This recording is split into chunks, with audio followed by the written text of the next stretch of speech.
मिरजेत राष्ट्रवादी शरद पवार गटाचे शहर अध्यक्षाकडून महिलेचा विनयभंग। आई आणि भावातील वाद मिटवण्याच्या बाबत महिलेला बोलून कृत्य केल्याची महिलेची तक्रार। अॅट्रॉसिटी आणि विनयभंग असे दोघांवर गुन्हे दाखल। विवाहित महिलेची आई आणि भावामधील वाद मिटवण्याबाबत तिला बोलावून घेऊन कारमध्ये बसवल्यानंतर तिचा अभिजित हारगे यांनी विनयभंग केल्याची विवाहितेने महात्मा गांधी पोलीस ठाणे येथे तक्रार दिली आहे।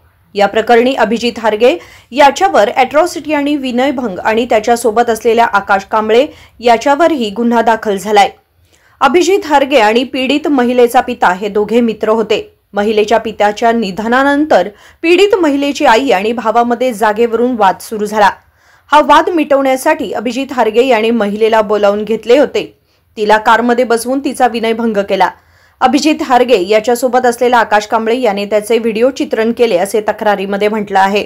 याबाबत दोघांवर महात्मा गांधी पोलीस ठाण्यामध्ये गुन्हा दाखल झालाय। Bureau report, SBN Marathi, Miraj.